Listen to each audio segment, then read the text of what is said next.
Bueno, eh, vamos a ver hoy la clase de agentes físicos y químicos que actúan sobre los microorganismos, tanto en el área hospitalaria, en el ambiente de salud, como a nivel del cuerpo, a nivel corporal. Para esta clase se necesitaba que ustedes manejaran muy bien lo que era la microbiota. Yo recuerdo que yo les había enviado que tenían que leer de la microbiota. Hay algo, un plus que yo le agregué muy importante también a esta clase, es lo del biofil. Actualmente se está usando mucho la aplicación de estos agentes físicos y químicos, también a nivel sobre los biofil, ¿verdad? En un futuro, pues ya no será solamente sobre los microorganismos así aislados, sino sobre los biofil. Ustedes ven en esta fotografía lo que es el biofil, que vamos a hablar mucho en esta clase.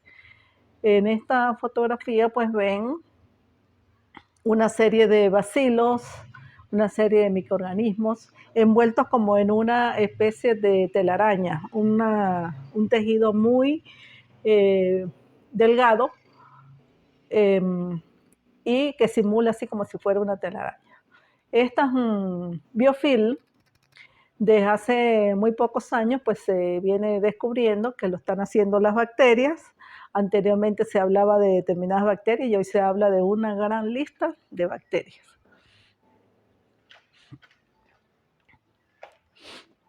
¿Cuál es la importancia de que ustedes conozcan la acción de estos agentes físicos y químicos en los microorganismos, ¿verdad? La importancia, pues, es fundamentalmente en algo en lo que se pierde dinero, ¿verdad? Hay países donde pierden más dinero que por cualquier otra cosa, inclusive por petróleo. Y todavía, con todo esto de tantos años, aún no se ha podido controlar las infecciones de tipo nosocomiales o infecciones intrahospitalarias, como se denominaban antes. ¿Por qué ya no se llaman nosocomiales? Porque a los hospitales anteriormente los llamaban nosocomios, ya ese término está obsoleto. Actualmente se le dicen hospitales y por eso las infecciones se denominan hospitalarias. Y también un término anterior era infecciones intrahospitalarias, que también tiende a descartarse y actualmente se define como infecciones hospitalarias. Inclusive el término actual, como se tiende a denominar actualmente, es las IRAS.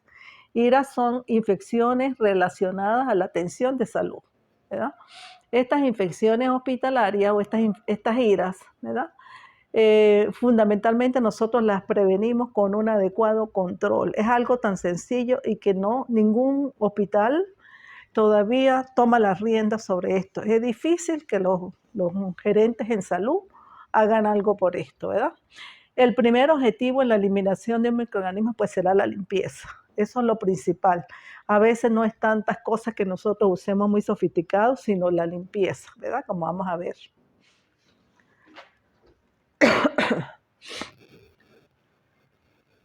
Como dijo el padre de la medicina, ¿verdad? Como ustedes conocen, el Hipócrates decía que tu comida sea tu alimento y tu alimento sea tu medicina.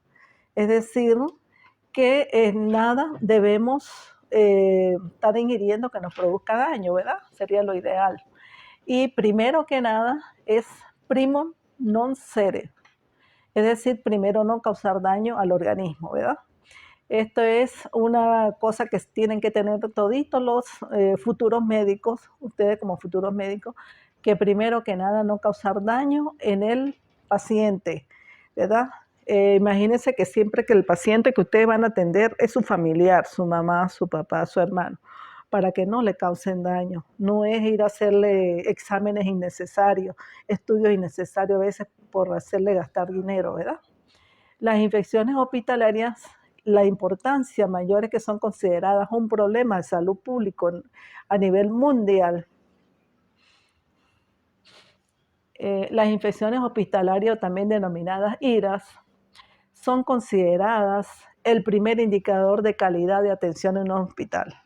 Cuando usted entra a un hospital y el hospital tenga una gran prevalencia de infecciones intrahospitalarias, eso es un hospital de baja calidad, porque la calidad la indica es la prevalencia de infecciones hospitalarias. Y esto es el impacto que debe tener a nivel mundial. Por ejemplo, la prevalencia en los países desarrollados, recuerden que nosotros somos un país en vías de desarrollo, en los países desarrollados las infecciones hospitalarias son 5%, ¿verdad? Y esto es nada, pues. En nosotros aquí ni siquiera la tenemos estudiada.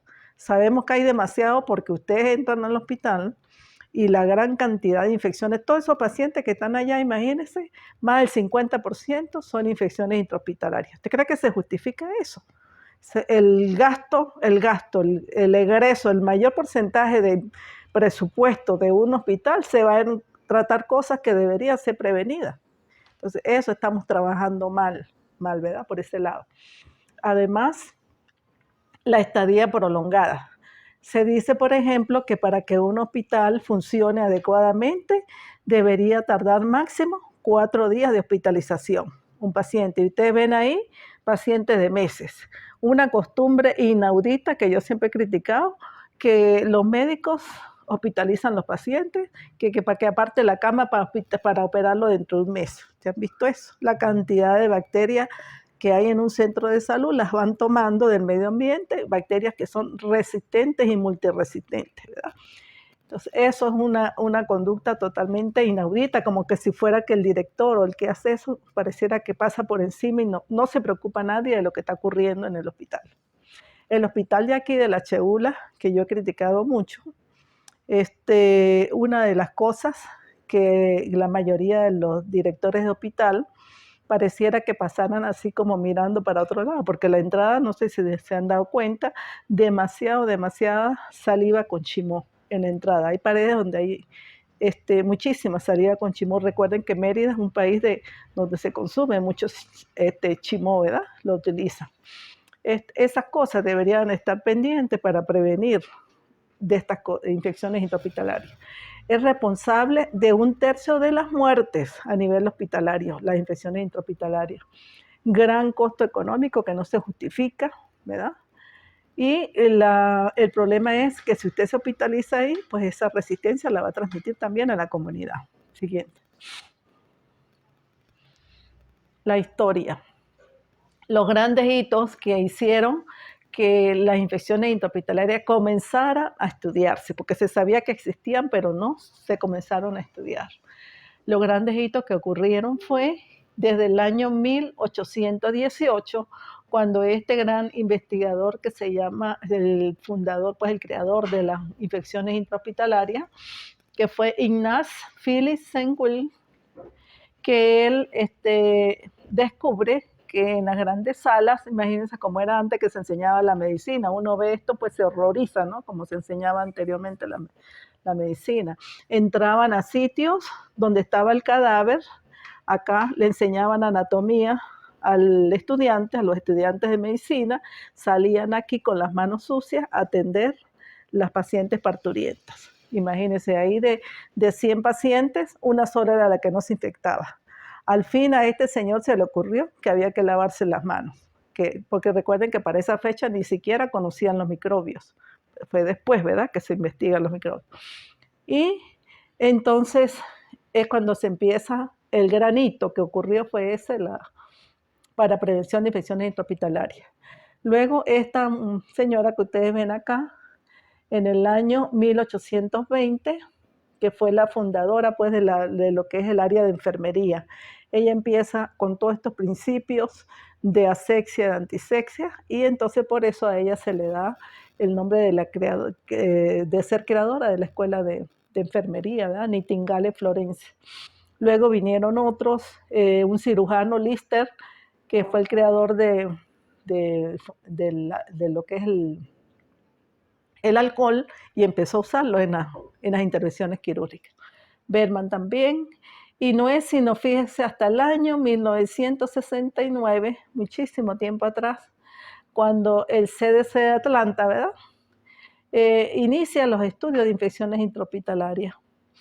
Y luego, en el año 80, la OMS es que considera a las infecciones hospitalarias como una entidad clínica separada. Sin embargo, yo pienso que todavía falta demasiado porque adelanten en esta área, porque no se justifica tantísimas infecciones hospitalarias. En el año 2002, donde también el CDC de Atlanta, donde descubren el primer caso de Staphylococcus aureus resistente a vancomicina. Fíjense que ahorita ustedes van al hospital y todos esos pacientes que van ingresando le están poniendo este antibiótico. No sé si habrán escuchado. Esto es como matar a una hormiguita con una tremenda arma. O sea, no puede ser.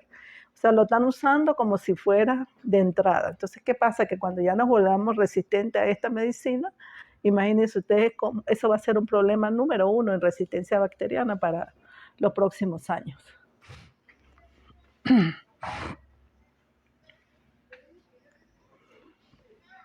Bueno, para continuar hay que definir una serie de términos, ¿verdad? Que es importantísimo que ustedes conozcan, como es todos estos serie de términos: antibiótico, antiséptico, antisexia, bactericida, que es bacteriostático, biofil, biocida, germicida, denominado anteriormente germicidas, contaminación, desinfectante, desinfección, esterilización, ebullición, fungicida, Herdez, ¿verdad? Que es uno de los desinfectantes mayormente usados a nivel hospitalario, erróneamente usado como esterilizante, pero no tiene efecto de esterilización. Hay un término nuevo que se le agregó a usted hace poquito, ¿verdad? Que es el ISQ, que es la infección del sitio quirúrgico, limpieza, pasteurización, rotación de desinfectantes y virucidas.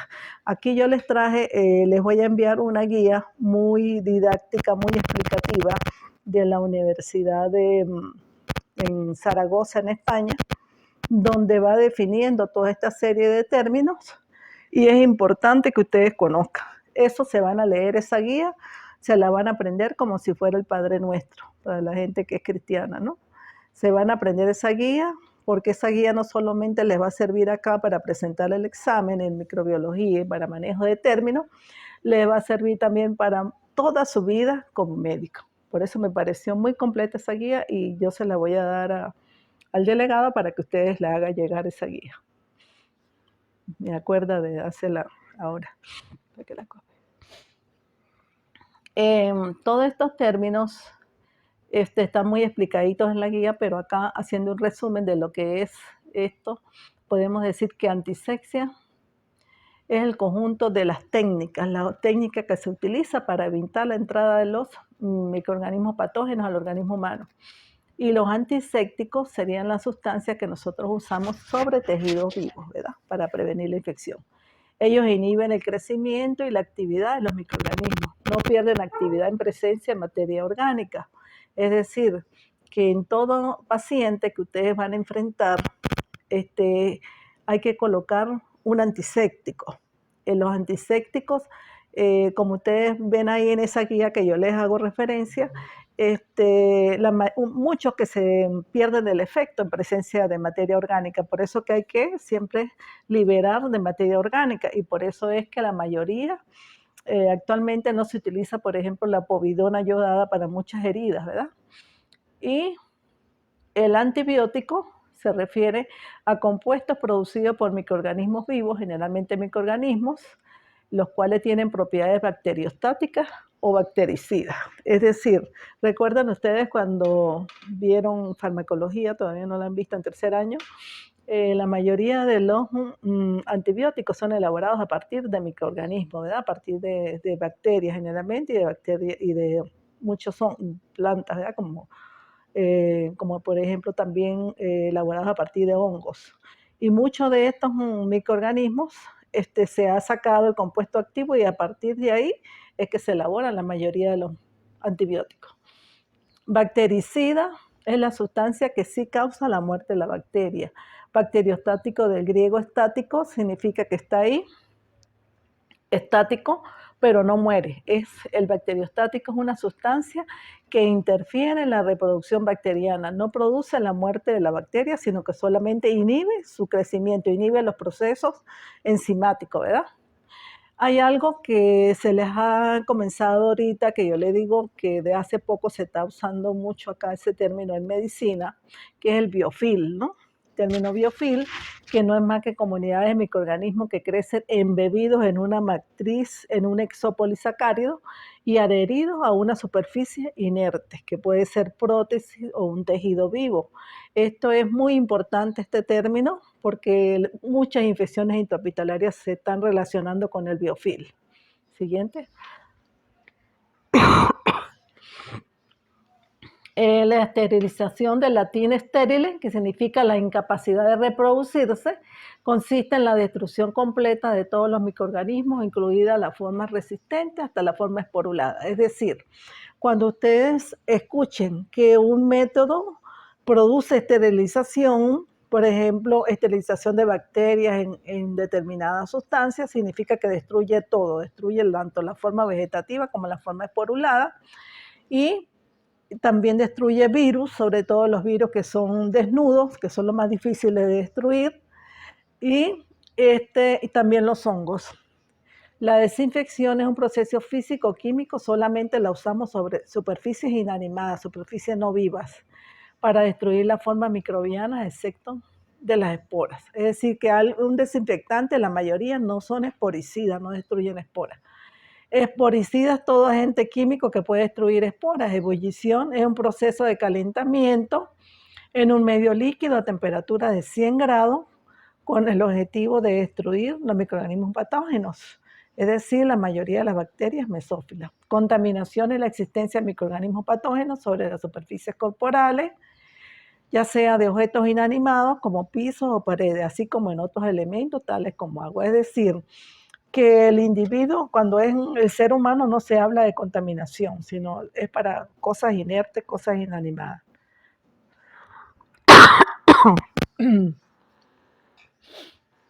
Biocida. El término biocida está muy definido en esa guía que yo les digo que lean muy bien, o anteriormente se le denominaba germicida. Los agentes biocidas es cualquier agente químico que pueda destruir microorganismos, pero las esporas pueden también sobrevivir en ese caso. Fungitático es toda sustancia que es capaz de inhibir e inhibe solamente el desarrollo de los hongos, no lo destruye, porque para que sea un efecto destructor sobre los hongos se denomina fungicida. Limpieza es la eliminación física de materia orgánica, polvo y cualquier materia extraña de los objetos. Debe realizarse con agua, ya sea con o sin detergentes, más a la acción mecánica, ¿verdad?, de limpiar y proceder a los procesos de desinfección luego y esterilización. Es decir, que ahí vamos a ver una serie de pasos de los errores que se cometen en los centros de salud, donde no se hace limpieza previa, sino directamente se coloca el desinfectante. La pasteurización es un proceso físico de calentamiento de líquidos o bebidas a temperaturas controladas para conservar la calidad y eliminar así los microorganismos patógenos. Es decir, que este proceso fue ideado por el gran investigador Louis Pasteur, el francés, que él con este método pues puso a ganar en Francia un dineral, ¿no?, a lo que es el gobierno francés. Inclusive creó el Instituto Louis Pasteur, donde hay muchos profesores, inclusive de acá de la cátedra, han ido para allá a especializarse en el área de microbiología. Y consiste entonces en la pasteurización en someter a un calentamiento alto a una sustancia en un tiempo determinado.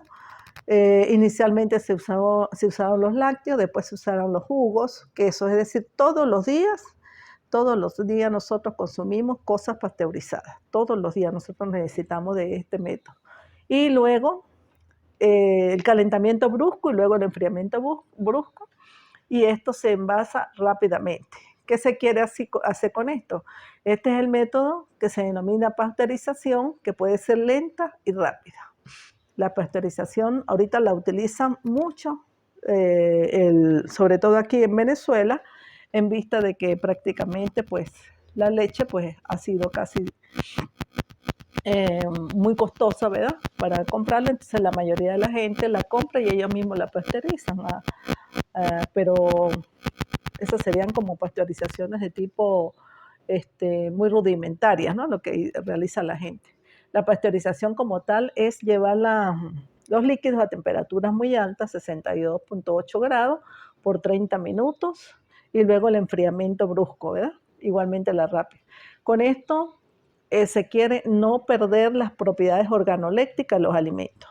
Sin embargo, la pasteurización como tal es un método de desinfección, no es un método de esterilización. ¿Por qué? Porque esta subida rápida en temperatura con enfriamiento me pueden quedar algunas bacterias, sobre todo la bacteria que más queda ahí es la Coxiella burnetii, que causa neumonías, ¿no? Puede causar neumonía en las personas.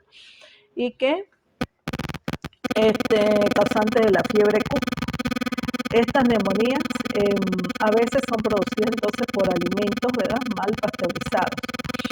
El quimioterápico son todas las sustancias que pueden ser sintetizadas en el laboratorio y que son capaces de inhibir o destruir microorganismos.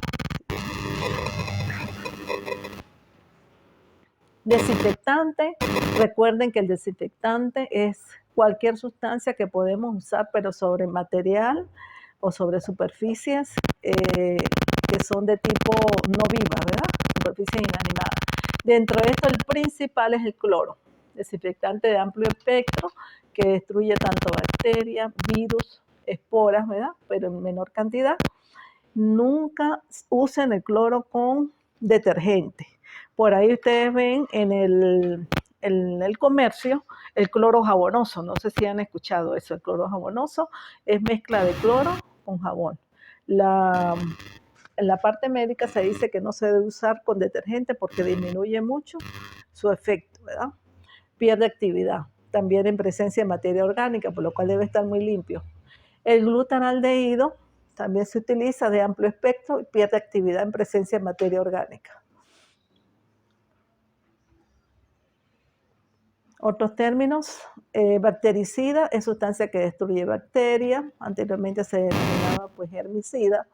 Bacteriostático, sustancia que inhibe solamente la multiplicación de la bacteria. Esto es importante porque cuando ustedes vean en farmacología van a ver muchos quimioterápicos que son bactericidas y otros bacteriostáticos. La descontaminación es el proceso de remoción de los microorganismos productores de enfermedad, permitiendo que los objetos sean seguros de manipular. Cuando uno habla de descontaminación, se refiere a los objetos inanimados. Usted no puede decir que un paciente usted lo descontaminó, porque esos son para términos para cosas inanimadas. Desinfección es un proceso que permite eliminar cualquier microorganismo, pero de objetos inanimados por medio de agentes químicos o físicos, excepto algunas esporas. Siguiente. Detergente, el agente sintético soluble en agua, efectivo para la limpieza de superficies y objetos inanimados. Esporicida es agente que destruye bacterias.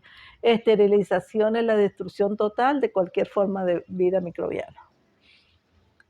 Otros conceptos, asepsia, se refiere a todos los procedimientos que nosotros realizamos para prevenir o reducir la transmisión de los microorganismos, ¿verdad?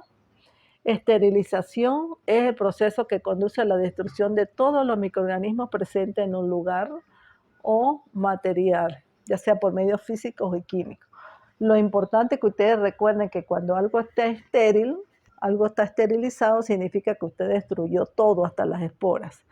Ahora, la desinfección es el proceso para disminuir microorganismos, pero no necesariamente hay la destrucción total. Esa es la diferencia con esterilización.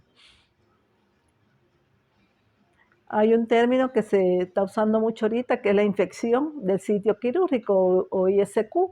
Esa es aquella infección que está relacionada con la intervención quirúrgica, es decir, aquella infección que ocurre en la incisión quirúrgica. La importancia es que la infección debe ocurrir en los primeros 30 a 90 días después de la intervención. La infección del sitio quirúrgico que ocurra, si ocurre después de ese tiempo, ya no se asocia con ISQ, ¿verdad? Con infección del sitio quirúrgico. En la infección de sitio quirúrgico tenemos, en general, la clasificación que se hace en cirugía es la superficial y la profunda. La superficial solo abarca hasta el tejido subcutáneo, ¿verdad? Piel, el tejido subcutáneo. Y el paciente tendrá una infección de tipo ICQ profunda cuando ya abarca hasta músculo, cuando comprende los tejidos de la fascia. El músculo es una ICQ profunda. Y si la infección abarca hacia los órganos, ya se habla de infección SQ de órgano o profunda, o sea, para fines médicos lo utilizan en superficial y profunda. Siguiente. Aquí ustedes ven, según los tejidos afectados, la infección incisional puede ser superficial, cuando solamente llega a piel y tejido celular subcutáneo, incisional profunda, cuando ya abarca músculo o de órganos y espacio. La ISQ en los actuales momentos ha sido manejada, se puede decir, a veces existe mucha controversia con respecto al manejo de esto, ¿verdad? Y actualmente la última tecnología para tratar estas ISQ debe incluir la inclusión, el uso de apósitos de alta tecnología o apósitos activos de hidrogel, hidrocoloides, carbón activado, de captación bacteriana.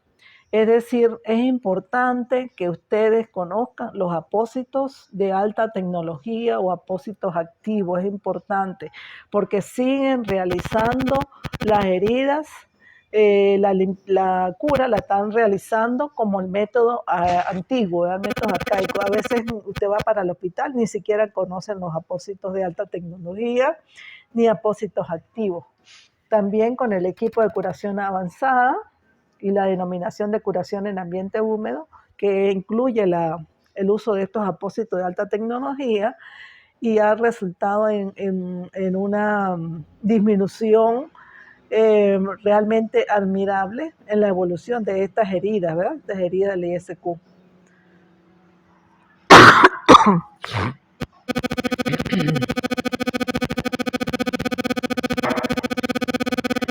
En medicina hay que tener en cuenta que existen materiales críticos, semicríticos y no críticos. Para ustedes saber esto, es importante que ustedes manejen los términos de la microbiota, ¿verdad? Recuerdan que en la microbiota, cuando ustedes vieron, habían zonas estériles y zonas no estériles. A ver cuáles son las zonas estériles.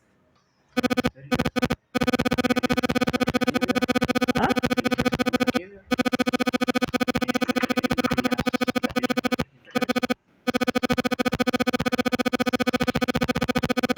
Todas las cavidades, excepto la cavidad intestinal, ¿verdad? Son estériles, ¿verdad? La vagina es estéril, la vagina no, la uretra sí, en la parte posterior y en vejiga, ¿verdad? Bueno, eso es importante conocerlo tanto el médico como la parte de enfermería. Es necesario que lo conozcan. ¿Por qué? Porque muchos de estos materiales lo vamos a usar de acuerdo a la microbiota, ¿verdad? De acuerdo a la microbiota que tenemos. Por ejemplo, los materiales críticos se consideran aquellos que vamos a usar en las zonas estériles, ¿verdad? 100% estériles. Son instrumentos que van a entrar en contacto con cavidades o tejidos estériles, inclusive el área vascular. Por ejemplo, instrumental quirúrgico que usamos ya sea para cualquier intervención quirúrgica en esa área, sondas cardíacas, cualquier catéter, ¿verdad?, que vamos a usar en la vena, prótesis, son muy importantes en esos casos. Estos artículos que nosotros vamos a usar aquí, estos instrumentos, representan un elevado riesgo de infección. ¿Por qué? Porque recuerdan cada cuánto se multiplican las bacterias.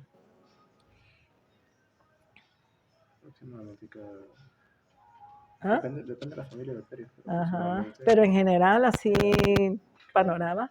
10, 15 minutos.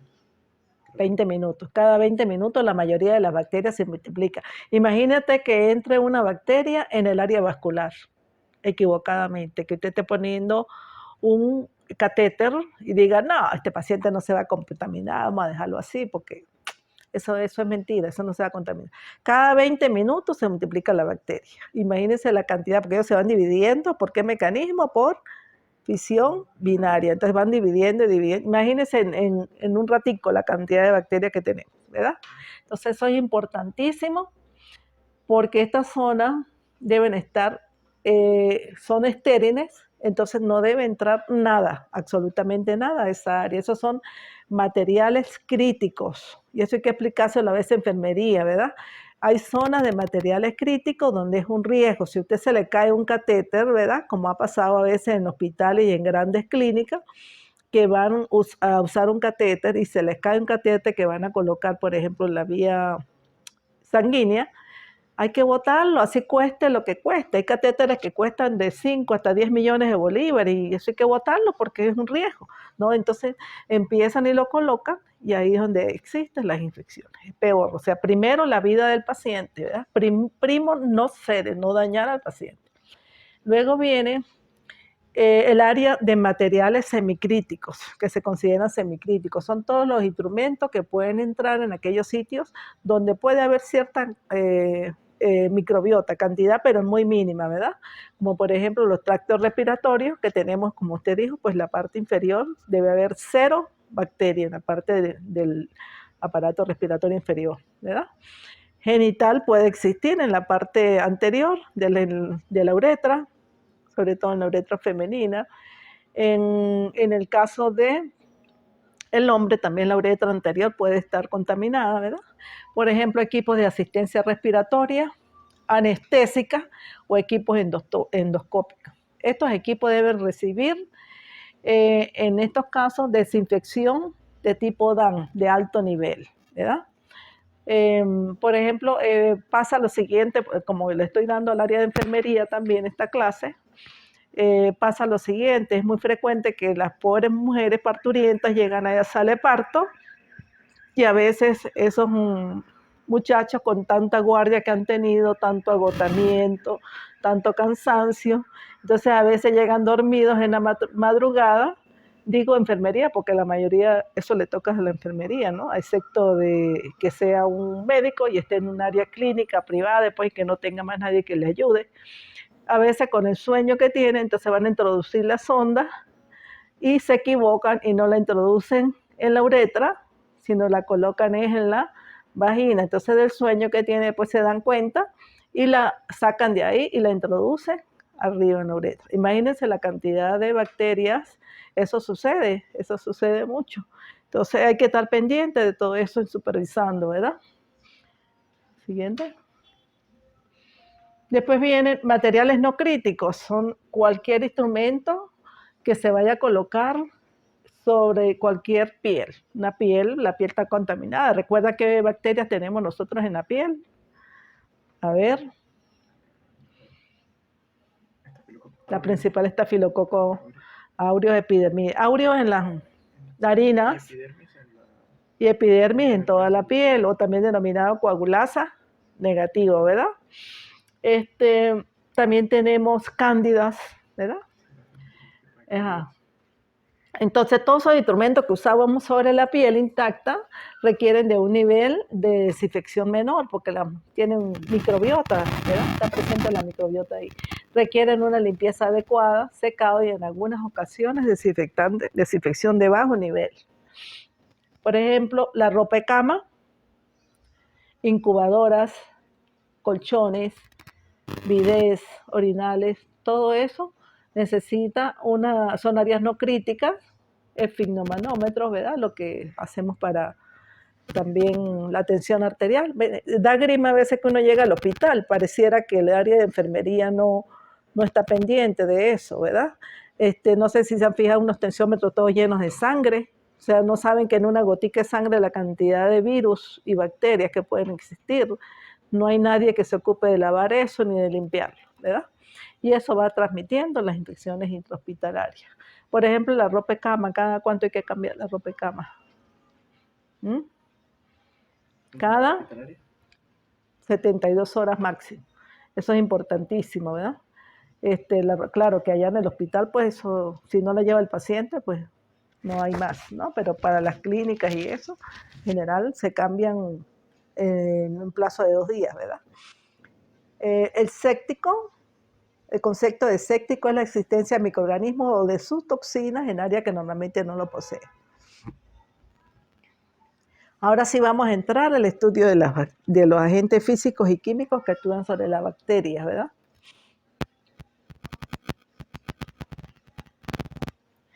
Tenemos agentes físicos. Agentes físicos, ustedes lo habrán escuchado mucho, lo que es el calor seco, el vapor húmedo, las radiaciones, la luz ultravioleta, las radiaciones ionizantes, la presión osmótica, plasmólisis y plasmóptisis, los agentes mecánicos, filtración, ondas ultrasónicas y tindalización. Ese ruido sale. Puede que salga, pero no creo que se escuche mucho porque ¿No? el micrófono está... Ajá. La temperatura. Recuerden que las bacterias, cuando ustedes vieron allá al principio, la mayoría de las bacterias crecen a una temperatura, ¿verdad? La mayoría que son patógenas, crecen a temperaturas de 25 a 40 grados. Es decir, son bacterias mesófilas. Las que crecen a ambientes muy fríos, ¿verdad? Generalmente de menos 5 grados a 5 grados, se denominan psicrófilas. Y hay unas que crecen a temperaturas altísimas, esas que se consiguen allá en los medios, en las aguas termales, crecen a temperaturas de más de 50 grados.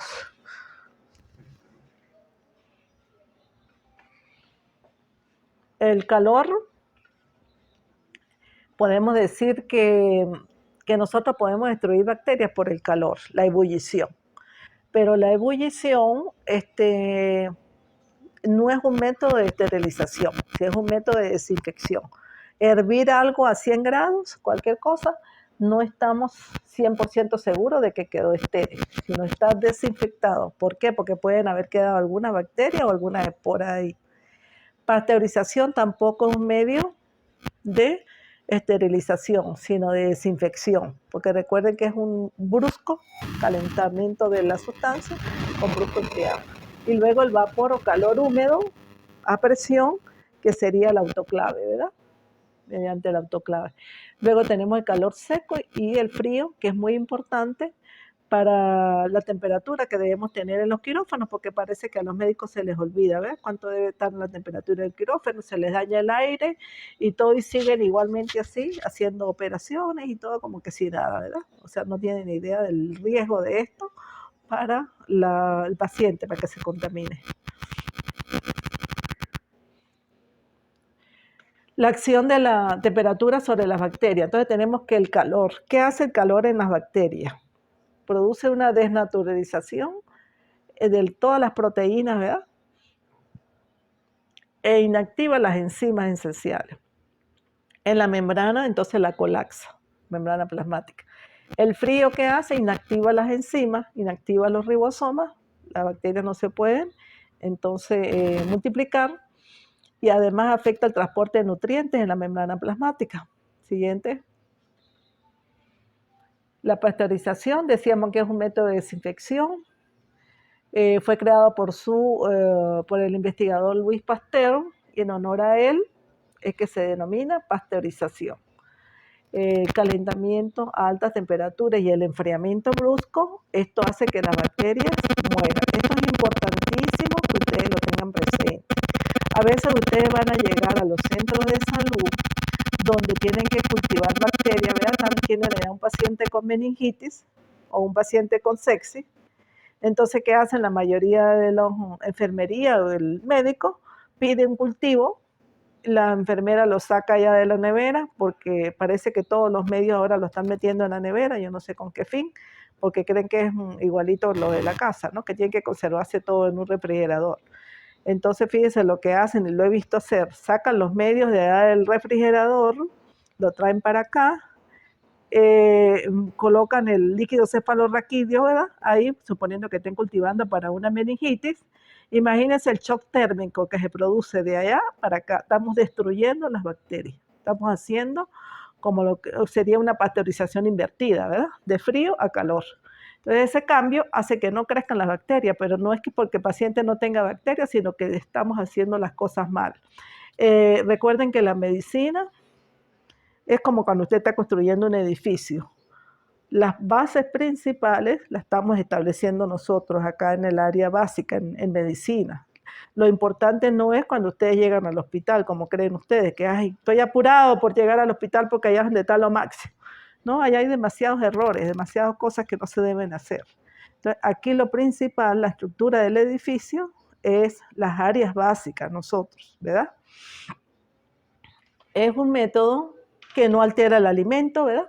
No es un método de esterilización. Decíamos que existe una pasteurización lenta cuando se hace a bajas temperaturas y por tiempo largo, o una rápida a mucha más alta temperatura, pero por 15 segundos. Tipos de calor. El que más se utiliza a nivel pero mundial de todos los hospitales y en todos lados es el vapor o calor húmedo denominado autoclave. No sé si ustedes lo conocen, el autoclave es un equipo de avanzada donde se colocan los objetos, los equipos, con el fin de destruir las bacterias por coagulación y desnaturalización de proteínas. Se utiliza un vapor a presión, se colocan ahí la sustancia a presión, se utilizan 121 a 134 libras de presión en ese equipo, y se utiliza un tiempo generalmente de 15 minutos. Es decir, con este método se esteriliza el material quirúrgico, también sirve para la industria de alimentos, en microbiología se esterilizan inclusive los medios de cultivo, y la desventaja que puede dañar el material quirúrgico. También tenemos los hornos de calor seco, muy usado a nivel de odontología, usa mucho la parte de ginecología, utilizan esta esterilización por calor seco.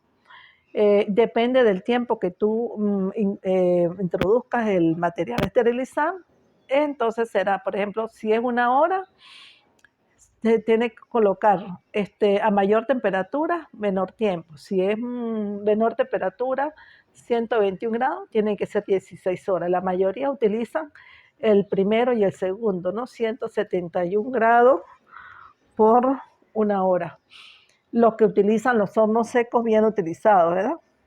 Y las bacterias mueren por oxidación y desecación, por deshidratación. Ventaja, no es corrosivo para los metales como el otro, y los tipos que se utilizan en los hornos y la incineración.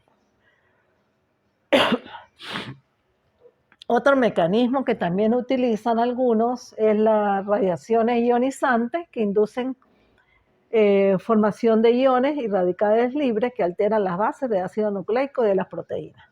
Su uso es para esterilizar material termolábil, jeringas descartables, sondas. No se usan en medios de cultivos o proteínas, ya que causan alteraciones en sus componentes, ¿verdad? Las radiaciones, pues como ustedes saben,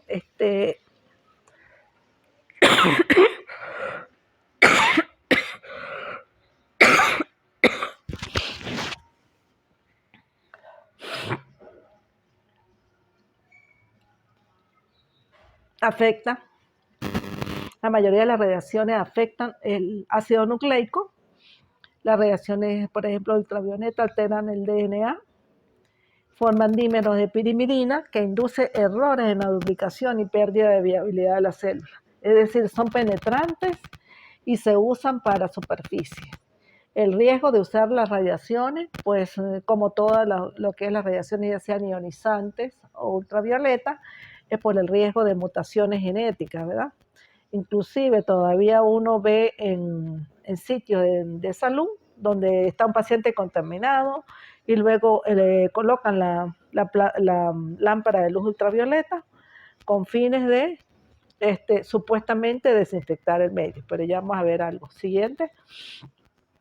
La luz ultravioleta ni desinfecta ni esteriliza, sobre todo el agua, ¿no? El agua mineral, supuestamente que uno está comprando en esos botellones, le dicen que fue esterilizada con luz ultravioleta. Imagínense ustedes lo que están haciendo, ¿no? O sea, son personas que no saben lo que están haciendo, porque se sabe que ni esteriliza ni desinfecta el agua. Hay que usar otros componentes para eso. El uso como desinfectante en ambientes de quirófano no es hoy discutible, no se debe usar porque no está comprobado que realmente destruya las bacterias. Provoca más bien queratoconjuntivitis en nosotros, en los pacientes y en los profesionales que nos dedicamos a la salud. Hay otros que utilizan los ultrasonidos como mecanismo, estos son ya de tipo mecánico. El ultrasonido porque causa la muerte de microorganismos por desnaturalización de las proteínas y producir cavidades a nivel celular. La filtración también se utiliza, pero solamente los filtros se utilizan de diferentes tamaños para sustancias que sean así como ya más grandecitas, que no sean tan pequeñitas las moléculas, y con efecto de esterilizar sustancias termoláminas. Otro mecanismo que se usaba mucho, ya está casi en desuso, la tindalización o esterilización, que es el calentamiento periódico de determinadas sustancias para luego dejar esa sustancia que permita la germinación de esporas y luego se vuelve a hacer eso cada 3 días. La presión osmótica, lo que es la plasmólisis y la plasmóctesis. Los cambios en la presión osmótica también destruyen bacterias. Cuando la bacteria se coloca en un medio hipertónico, por ejemplo, como no sé si habrán visto que algunas personas utilizan la miel, ¿no?, para curar heridas. El uso de la miel se basa en la plasmólisis. Es decir, se produce un efecto bactericida debido a la pérdida de agua por parte de la bacteria, la cual sale del medio, se deshidrata la bacteria y muere, ¿verdad? La plasmóctesis es el inverso, es la entrada del agua a la bacteria y esta muere por lisis celular, por rotura de la membrana. Bueno, ya terminamos entonces los medios físicos. Ahora vamos a hablar de los medios químicos que actúan sobre los microorganismos, ¿verdad? Estos son los que más se utilizan. Aquí tienen la lista de desinfectantes, compuestos fenólicos, el alcohol, los agentes alquilantes, formaldehído, glutaraldehído, el óxido de etileno, los agentes biocidas, que son los mismos herbicidas, ¿no?, que se denominaban antes colorantes básicos, los metales pesados, el mercurio, la plata y el cobre. Los agentes oxidantes como peróxido de hidrógeno, cloro, el yodo, el ácido peracético, permanganato de potasio y los jabones. En todo proceso de desinfección, previo a que ustedes vayan a desinfectar algo, tienen que haber estos 4 pasos que siempre se les pregunta en el examen, ¿no? ¿Cuál es el primer paso para desinfectar o lograr la desinfección? Y siempre se equivocan. El primer paso es el enjabonado. El primer paso no es ni la fricción con cepillo, ni es el aclarado con agua desmineralizada, ni el secado, ¿verdad? Y el último paso, o sea, el cuarto paso, sería el quinto, la desinfección ya con el desinfectante. El desinfectante no se debe colocar al principio, sino más bien al final. Entonces tenemos enjabonado, fricción con cepillo, aclarado con agua y luego, por último, ¿qué hace la parte de enfermería y la parte que se encarga del lavado del material médico, ¿verdad? ¿Qué hacen? Agarran un balde, agarran todos los espéculos, y eso lo ven ustedes en toditos los centros de salud, cometen el mismo error. Agarran el balde, agarran los espéculos, le colocan ahí todo, jabón, colocan los espéculos con las sustancias de restos de flujo, restos de infección, ¿verdad? A nivel de la consulta de ginecología, por ejemplo, colocan el jabón, colocan el cloro y todo. Entonces, ¿qué habíamos dicho? Que el cloro se inactiva en presencia de material orgánico, o sea, no estamos haciendo nada. Y tampoco se debe hacer con detergente, porque también pierde el efecto. Ustedes que van a ser futuros amas de casa, que ahora ya no se le llama amas de casa, sino ahora se le llama gerente de hogar, ¿verdad? Y futuros amos de casa, porque también los hombres también les toca, ¿verdad?, limpiar ahora. Entonces, recuerden que esas cosas no se deben hacer mezcladas, porque no tienen ningún efecto, ¿verdad?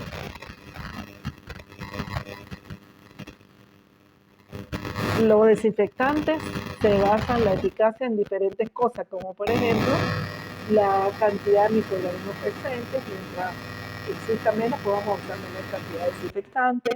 Las condiciones físico-químicas, el tiempo, la concentración, la temperatura, el pH, la materia orgánica, todo esto está bien explicado en la guía esa que se le va a enviar, ¿no? En base a los desinfectantes, entonces tenemos varias clasificaciones: desinfección de alto nivel, de nivel intermedio y nivel bajo. Los desinfectantes de alto nivel, o también denominados DAN, son el proceso de desinfección debe destruir tanto bacilos, tuberculosis, hongos, virus y esporas, ¿verdad? Es decir, que para nosotros clasificar los desinfectantes, tenemos que ver si destruye todo esto, estas cositas, ¿verdad? Por ejemplo, el ácido peracético es un tipo de desinfectante DAN. ¿Por qué se lo escribo aquí? Porque la mayoría de los desinfectantes traen las iniciales, ¿verdad? Lo que se llama el acrónimo de esto. Es un desinfectante tipo DAN. Entonces ustedes ya saben que DAN es de alto nivel. Desinfectante de nivel intermedio es un DIN que destruye bacterias, bacilo, tuberculosis, hongo, la mayoría de los virus, pero no es esporicida, no destruye las esporas, por ejemplo el cloro. Y ahí lo van a ver ustedes que en la guión dice que puede destruir, pero muy leve, ¿verdad? Desinfección de bajo nivel es el DBN, que proceso que destruye, es un desinfectante que destruye bacterias, hongos y virus, pero no destruye ni micobacterias ni esporas. Es decir, que en los desinfectantes la efectividad se ve en base a 5 cosas: si destruye bacterias, si destruye hongos, si destruye virus, micobacterias y esporas. Si destruye todo eso, es un DAN, un desinfectante de alto nivel. Si no destruye las esporas, no es esporicida, es un DIN. Y si es un desinfectante de bajo nivel, es porque no destruye ni micobacterias ni esporas. ¿Qué pasa aquí? Que ustedes ven que, por ejemplo, los desinfectantes estos de bajo nivel, tenemos el amonio cuaternario, que es lo que se está usando en todos los hospitales. Imagínense, ustedes estamos usando un desinfectante de bajo nivel, ¿verdad? Porque no hay nadie que se encargue de haber evaluado esto y de haber dicho, mire, este no es el desinfectante ideal. Siguiente. Hay tipos de desinfectantes, también tenemos los halógenos, el yodo, que puede ser un antiséptico, y también tenemos el cloro, que sería un desinfectante, ¿verdad? Los antisépticos no los podemos estar usando sobre sobre superficies inanimadas. El cloro es un desinfectante, quiere decir que se utiliza sobre tejidos, superficies inertes, superficies inanimadas. El hexaclorofeno se usó mucho, pero en vista de que se encontró un cierto poder cancerígeno, se fue sacando del mercado, casi ya no se utiliza. Actualmente está muy de moda pues el uso de la clorhexidina, el uso de los aldehídos, formaldehído y glutaraldehído, también lo usamos. Los desinfectantes detergentes que dañan la membrana plasmática, tenemos los iónicos y los catiónicos. Los iónicos son aquellos compuestos que se van a unir sobre bacterias gram positivas, ¿verdad? Como el sulfonato. Los catiónicos liberan cationes y se van a unir sobre bacterias gram negativas. Por ejemplo, los de amonio cuaternario, que es el que más utilizan, el cloruro de benzalconio, o también denominados HERDES. Aquí tienen que, como yo les dije anteriormente, recuerden, esta pregunta de examen, es un desinfectante de bajo nivel, no se considera de alto nivel. Sin embargo, es el que se usa en la mayoría de los centros de salud. Por eso que digo yo que también eso influye mucho en la respuesta bactericida, ¿verdad? Que se quiere. Siguiente. Esto es un compuesto, el triclosan. Recuerdo que muchas veces en la campaña de la televisión decía, usa esta crema dental que tiene triclosan. ¿El triclosan qué es? Es un potente agente antibacteriano y fungicida. En condiciones normales se trata de un sólido incoloro tiende cierto olor a fenol, ¿verdad? Alcohol. En caso de ser ingerido puede producir problemas graves. ¿Qué pasa? Que el triclosan, después de haberlo usado durante muchos años todos nosotros, porque es una crema dental muy famosa aquí que usa todo el mundo, que contenía triclosan, después descubrieron que era cancerígeno. Entonces ahora hay que usar la crema más bien que no contenga triclosan, ¿ok? Y el riesgo es que si se utiliza en niños, tiene mucho riesgo cancerígeno también, ¿verdad? Porque la mayoría de los niños se tragan cuando le están cepillando, se tragan la crema. Siguiente. Muy importante que recuerden que el algodón con alcohol, mire, esto lo están haciendo este error en cualquier centro de salud que usted vaya ahorita, cometen este error, que es el algodón con alcohol o con cualquier sustancia, ya no sea alcohol, por ejemplo, con yodo, ¿verdad? Con sustancia povidine, alcohol yodado, que se usa en los diferentes procedimientos médicos y de enfermería. ¿Qué hacen? El error grave, que no debe exprimirse dentro del frasco que lo contiene. ¿Por qué? Porque nosotros estamos full de bacterias, las manos las tenemos full de bacterias. Entonces, si ustedes lo exprimen, todo eso va para ahí, ¿verdad? Es un error grave. Y además, ustedes van, y claro, hay sitios que reciben un montón de pacientes en una mañana, ¿verdad? Entonces, colocan algodón con alcohol ahí, y esa nomás dura horas, puede durar horas, menos de 12 horas puede durar eso, poquito. Entonces, ¿para qué van a dejar ese algodón con alcohol ahí? Para usarlo al otro día. Eso no tiene ningún efecto ya bactericida, no se debe usar. Otro error grave que cometen cuando se está tomando la muestra la bioanalista es que limpia el sitio y luego sopla. Imagínense la cantidad de bacterias que estamos expulsando ahí. Tampoco se recomienda el uso de algodoneras con alcohol, ¿verdad? Lo que yo le dije, porque no debe ser. Siguiente. Igualmente en los carritos, eso de limpieza. Hay una sustancia que se denomina glutaraldehído, es un agente alquilante. Es muy usada porque es lo que uno quiere, que cualquier agente tenga todos estos efectos. Tiene efectos fungicida, virucida, micobactericida y esporicida. Es decir, tiene los 4 principales efectos que uno quiere, ¿verdad? Entonces se considera un DAN, es decir, un desinfectante de alto nivel, con actividad biocida, es decir, destruye cualquier microorganismo, inclusive en presencia de materia orgánica, que la mayoría de los otros, si había materia orgánica, había tejido y eso, pues no me hacía mucho efecto. Se usa como esterilizante de equipos en terapia respiratoria. Muy usado a nivel, por ejemplo, de esas salas neonatales, las salas de pediatría, las salas de cuidado intensivo, donde se requiere esterilizar esos equipos. ¿Cuál es el problema con este desinfectante? La desventaja es que es muy tóxico, demasiado tóxico, ya que una vez activado, produce vapores que nos puede dañar a nosotros las mucosas o el sistema respiratorio o la piel.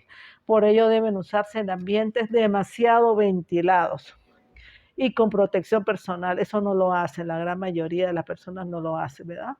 No son ambientes ventilados, porque usted vea esas salas de cuidados intensivos, eso la mayoría son cerradas, no hay ventilación. En esos sitios tienen que usar cabinas especiales para protegernos nosotros de eso. A veces tú estás trabajando ahí, ni ves allá cómo está haciendo la parte de enfermería, toda esa parte de esterilización, ¿verdad? Se usan endoscopios cuando la esterilización no es posible. El formaldehído, el formol, solamente quedó su uso para conservación de tejido en la preparación de vacunas. Ya no se utiliza como desinfectante, ni como antiséptico, ni como nada. ¿Por qué? Porque tiene un efecto mutagénico, un efecto cancerígeno. No se debe estar usando. Acción, reemplazo de hidrógenos de los tejidos. Siguiente. Agentes alquilantes, el óxido de etileno también se utiliza, igual al formaldehído, sustituye grupos aminos y efectos sobre los ácidos nucleicos. Todo lo que ustedes vean que produce efectos sobre los ácidos nucleicos es un riesgo de ser cancerígeno, efecto mutágeno. Se emplea cuando no se puede recurrir a la esterilización de material de plástico, drogas, ciertos productos biológicos, equipos electrónicos. A ver. Colorantes básicos. Habrán visto ustedes que muchas veces algunos pacientes llegan con violeta genciana en la boca, ¿verdad? Porque le colocan para destruir bacterias, pero en realidad estos colorantes lo que hacen es pintar las bacterias. Esto no tiene ningún efecto casi bactericida ni nada, no sirve. Y se inactiva en presencia de productos orgánicos, pues menos, ¿verdad? Está dudosa, por eso se le coloca ahí una interrogación, su actividad sobre las bacterias gram positivas. Más bien tiene riesgo porque se unen a los ácidos nucleicos. Metales pesados, mercurio, la plata y el cobre, bueno, son muy pocos lo que se utiliza, ya el mercurio cromo está en desuso. Ustedes cuando vayan a lo mejor al área rural, cuando hagan lo que llaman la ruralita, cuando se estén graduando, van a conseguir por allá en esos centros de salud que todavía están usando el mercurio. Eso es demasiado tóxico, ¿verdad? Inclusive el mertiolate, lo utilizan a veces como antiséptico. Y para controlar bacterias oportunistas, las pseudomonas en productos farmacéuticos, en cosméticos, oftalmológicos. Actualmente casi se tiende a usar es la plata en crema para los pacientes quemados como bactericida. Anteriormente se usaba en el recién nacido, cuando el niño nacía se le colocaba unas goticas de nitrato de plata en el ojito para evitar la conjuntivitis neonatal producida cuando la madre tenía blenorragia o gonorrea, ¿verdad? Se usaba eso. Y ahora ya en vista de tanta conjuntivitis química, en vista de tanto efecto irritante en los ojitos, se dejó usar y ahora se utiliza goticas para los ojitos de los bebés, mucho menos tóxico, ¿verdad? Otros agentes oxidantes, tenemos los halógenos, la pintura de yodo y los iodoforos, que tienen un efecto oxidante, pero se combinan irreversiblemente con la tirosina, por eso que se usa muy poco para la limpieza de las heridas. El cloro, de tipo gaseoso como líquido en forma de hipoclorito, forma ácido hipocloroso con el cloro. El hipoclorito de sodio tiene un efecto virucida, fungicida, micobactericida, pero muy poco efecto sobre las esporas. ¿Qué quiere decir esto? Que no tiene efecto esterilizante. Ventajas, además de la desventaja de acción corrosiva sobre las mucosas, se inactiva en presencia de materia orgánica. Entonces, esto es dentro de las desventajas. Si usted usó cloro, no se puede dejar destapado porque si no se evapora y ya disminuye la concentración y no tiene efecto. Siguiente. Agentes oxidantes, el agua oxigenada tiene una acción desinfectante, es decir, no esterilizante. Poco uso porque es decompuesta por la catalasa tisular. Ustedes han visto cuando nosotros colocamos un poquito de agua oxigenada, empieza un burbujeo, que ese es que se descompone por la catalasa del tejido, descompone el agua en oxígeno, el oxígeno desprende, entonces eso pareciera como que se inactivara y no tiene efecto sobre eso. Por eso que se tiende ahora a no usar mucho. Permanganato de potasio se usaba mucho en mujeres y todavía a lo mejor lo usan allá en el campo, ¿verdad? En el sitio donde ustedes vayan a ejercer, la ruralita. El ácido peracético se tiende a usar más, también conocido como ácido peroxiacético, es un compuesto orgánico, un peróxido con un olor a acre, característico que recuerda al ácido acético, por eso que ustedes ven que algunas personas tienden a usar el ácido acético, pero este es un derivado de él, ¿verdad? Fuerte agente oxidante, como desinfectante, y en forma de vapor se utilizaba como esterilizante en las crías animales. Siguiente. Bien, entonces aquí vamos a entrar, son como 5 diapositivas de esto para terminar. Es el biofil, ¿no? Lo que es el biofil. Recuerden que el biofil es esa maraña, ¿verdad? Ese tejido que se ve, ustedes ven ahí como una pequeña telaraña, ¿verdad? Donde existen tejidos, donde forman las bacterias para ellas esconderse ahí, ¿verdad? Empiezan a multiplicarse, se esconden ahí de los glóbulos blancos, de los neutrófilos para ser destruidos, ¿verdad? Pueden transmitir también ahí genes de resistencia dentro de ese tejido, y cuando permitimos que se formen biofil, los microorganismos va a ser mucho más difícil después de eliminarlos. Siguiente. El quorum sensi es las biopelículas, el biofil, esas biopelículas que se forman van creciendo las bacterias en forma silenciosa mientras la densidad poblacional es baja. Esto le permite pasar desapercibido, ¿verdad? Que no puedan ser vistos por el sistema inmunitario, como se le conoce actualmente, y no inmunológico. Una vez alcanzada esa alta densidad de población, esa forma de colonias que van creciendo, entonces ellos empiezan a formar autoinductores para formación de esos polímeros, de esa maraña, ¿verdad? Un ejemplo de eso típico es la placa dental, que se forma una vez que nosotros no nos cepillamos, ¿verdad? De inmediato se va formando un biofilm, que es uno de los predecesores de las caries. Muchos microorganismos, anteriormente se hablaba que las únicas bacterias que producían biofilm era el Streptococcus epidermides, ¿verdad? Y el estafilococo aureus, no es estafilococo epidermides, ese no existe, es Streptococcus. Sí, estafilococo epidermides, que es el mismo coagulasa negativo, y el estafilococo aureus. Pero ya se sabe que no solamente el estafilococo epidermides, sino también tenemos el aureus, el streptococo, la pseudomonas, cinetobac. Es decir, casi una gran variedad de gérmenes producen el biofilm. Aquí ustedes ven cómo se forma el biofilm. Aquí lo ven formándose en una superficie seca, ¿verdad? En cualquier superficie en un medio hospitalario podemos tener biofilm. Y no como se decía antes, que solamente se formaba en el cuerpo, en el tejido humano, también en cualquier sitio. Entonces hay 5 pasos para la formación de ese biofilm. En primer lugar, el anclaje inicial reversible, es decir, las bacterias están ahí y empiezan a multiplicarse. Luego existe un anclaje irreversible, o sea, se adhieren ahí, pero de forma ya irreversible. Luego ocurre la maduración, formación de colonias, y luego se forma ese exopolisacárido que las cubre. Igualmente, el biofilm, la formación de esa microcolonia y luego la formación de la matriz exopolisacárida. Bueno, actualmente, como yo le dije, los biofilm es un dolor de cabeza para los centros de salud, cómo controlar ese biofilm, porque anteriormente se hablaba solamente del biofilm en el cuerpo humano, en nosotros, pero no existe biofilm en todas las superficies, en todos los entornos sanitarios. Y el problema es cómo eliminarlo. Entonces, en las últimas 2 décadas, imagínense, ¿hace cuánto? Desde el año 2002, ¿verdad? En las últimas 2 décadas.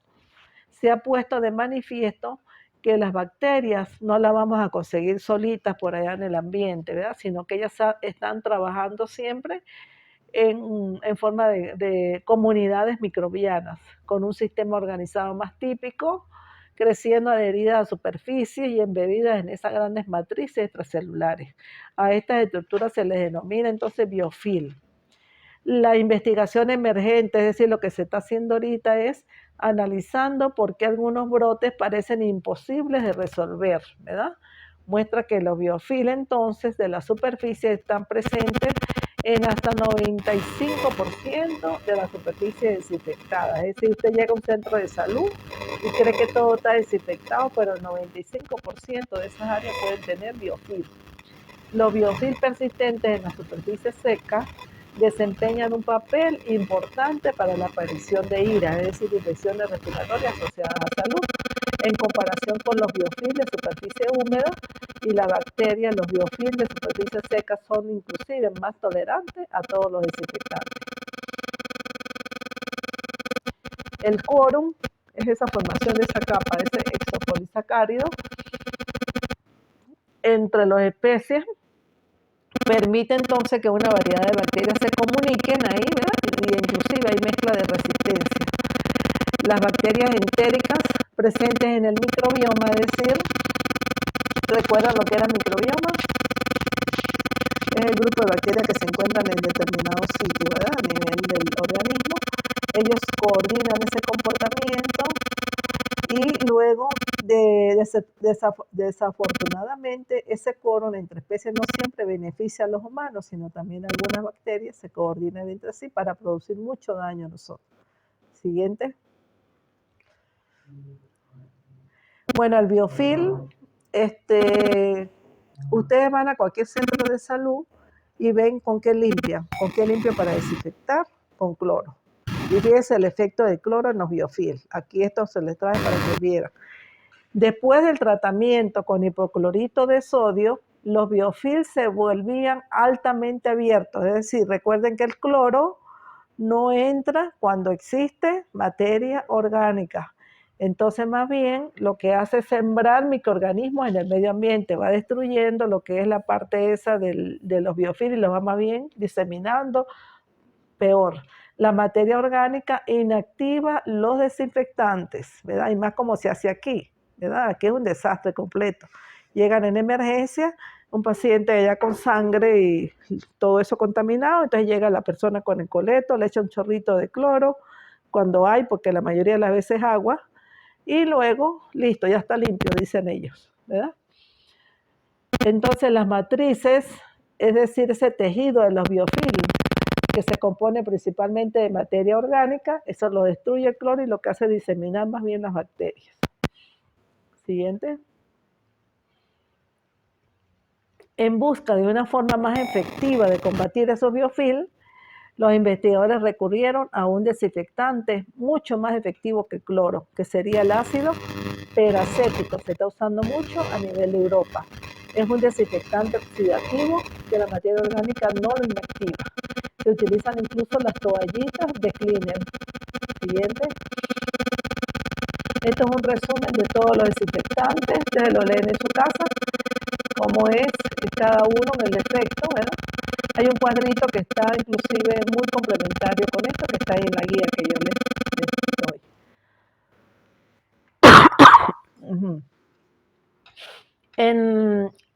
Un tip muy importante, y que cometen los errores a diario ya en los centros de salud, en antisexia, que la solución acuosa de povidina yodada al 10%, siempre, o inclusive de alcohol, lo que se esté usando de antisexia en ese momento, nunca hacerlo de la periferia al centro, sino del centro a la periferia, ¿verdad? Y nunca soplar. ¿Qué error ve uno grande a nivel de los centros de salud? Donde colocan, la persona se va a colocar una inyección, por ejemplo, en la nalga, un medicamento. Entonces, ¿qué hace la enfermera que le va a colocar esto, suponiendo que este sea la nalga? No sé si han visto que hacen así y así, en cruz.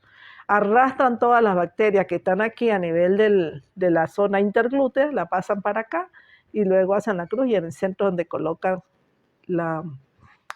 el medicamento. Siempre es lo ideal es del centro a la periferia, ¿verdad? Siguiente.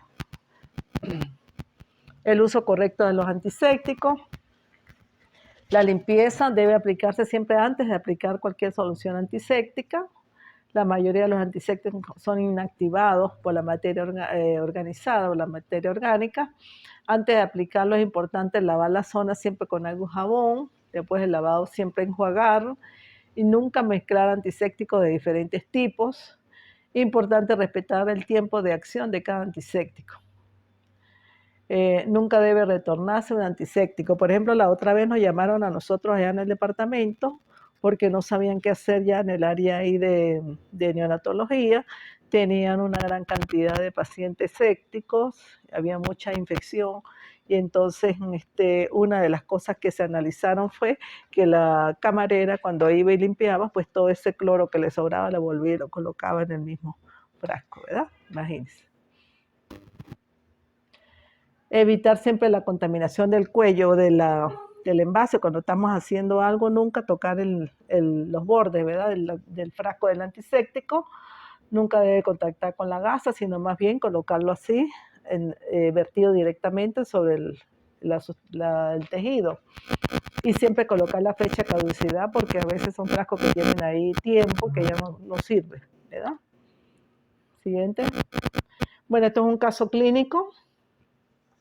Un pacientico de 45 años que fue hospitalizado por dolor en el tórax e hipotensión. Se diagnosticó un infarto del miocardio, un IM. Se colocó un catéter endovenoso, pero al cuarto día desarrolló fiebre. Entonces no tenía nada de ningún lado. La gente pensaba que era que se estaba infectando por otra causa. No había signos meningios, ni ruido respiratorio, no había soplo, pero se observó aquí en el catéter una pequeña eritema.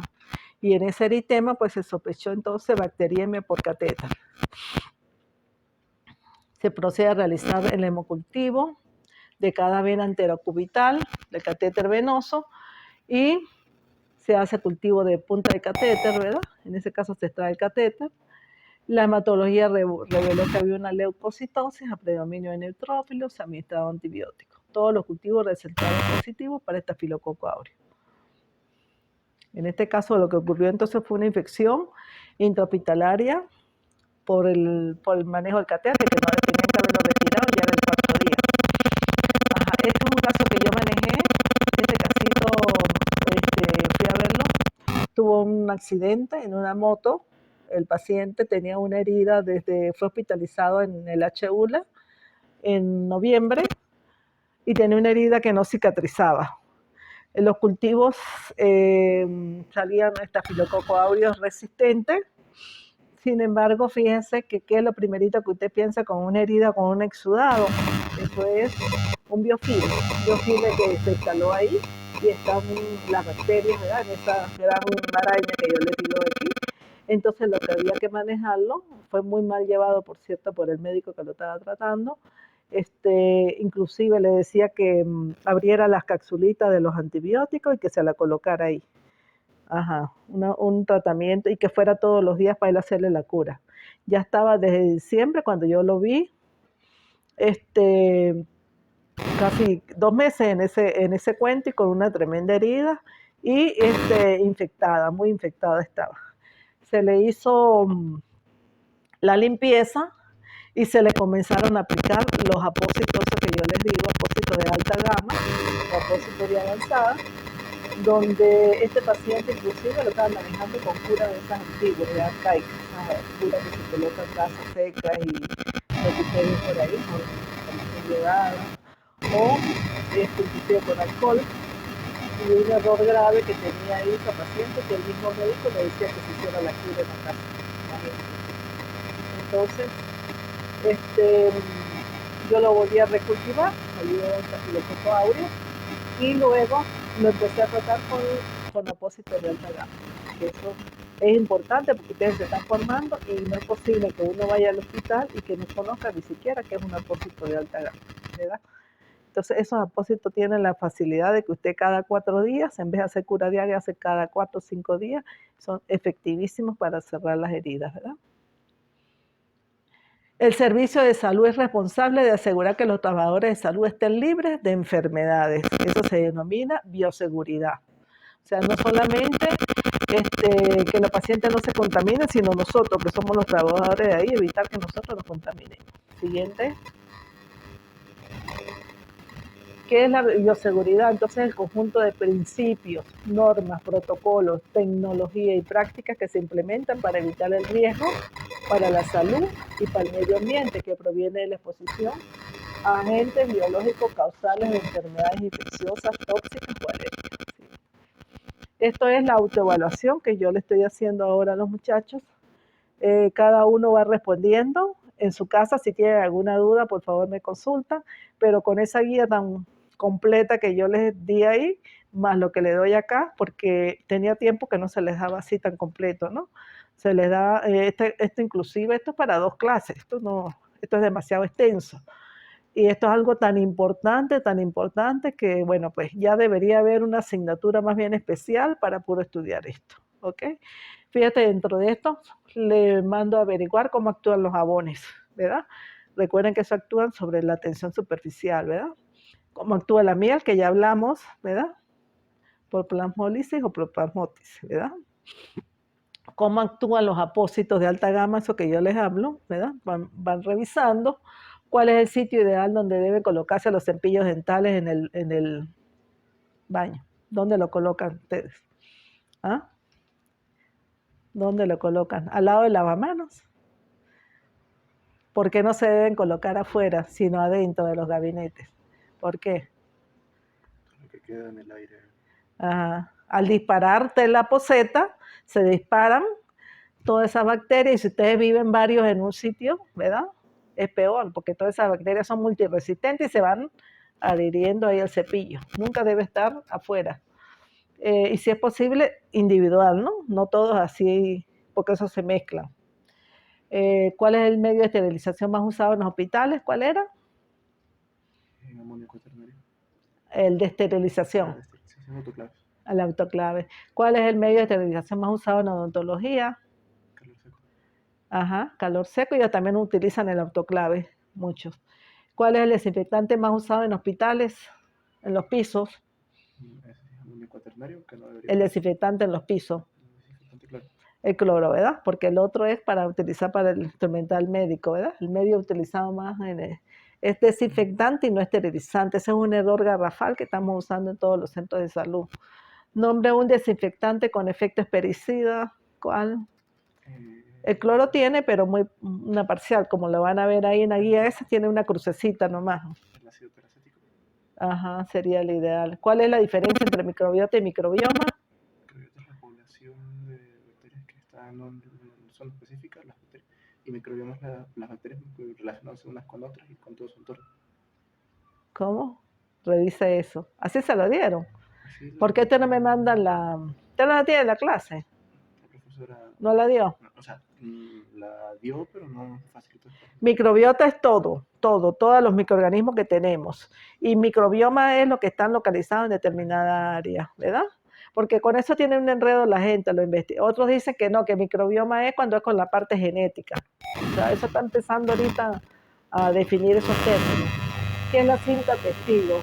Que se usa en esterilización instrumental quirúrgico. Cuando ustedes vayan al, no sé si la conocen ya la han visto, la cinta testigo. Desinfectan algo y lo marcan con cinta para marcar que esto está desinfectado y que si se rompe esa cinta, significa que ese material...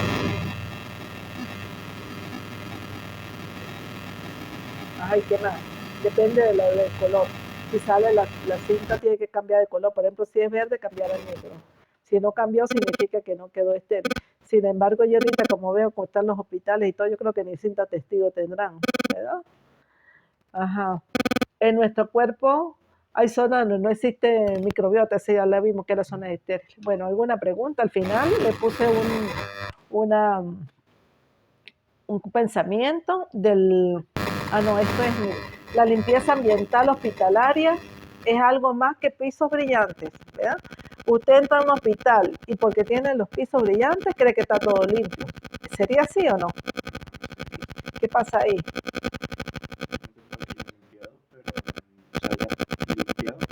Mire, yo les traje... Claro, pues yo les traje esto porque una vez que yo estaba trabajando en un hospital, de la noche a la mañana yo llego y veo que las camareras habían pulido el piso del quirófano, todo el área de quirófano, muy bonito y todo muy brillante, la veo así. Y yo le digo, ¿ustedes por qué pulieron esto? Ay, porque es que estamos cansados de tanto limpiar todos los días, estamos cansados, entonces le echamos cera brillante. Y yo le dije, ¿cómo se ve que ustedes no tienen ni idea de lo que están haciendo? El hecho que se vea brillante no significa que está limpio, porque usted necesita limpiar los quirófanos todos los días, con cada turno hay que limpiarlo. ¿Ve? No es que yo estoy cansada de limpiar y por eso voy a poner aquí a pulir para que se vea bonito. ¿Ok? Y último, que es un pensamiento de este señor, el que fue presidente de México, no sé si lo habrán escuchado, Benito Juárez, con descendencia indígena, muy importante, más ahorita que estamos en las puertas de la Tercera Guerra Mundial. Entre individuos como entre naciones, el respeto al derecho ajeno es la paz. Si usted quiere que lo respete, respeta el derecho ajeno también.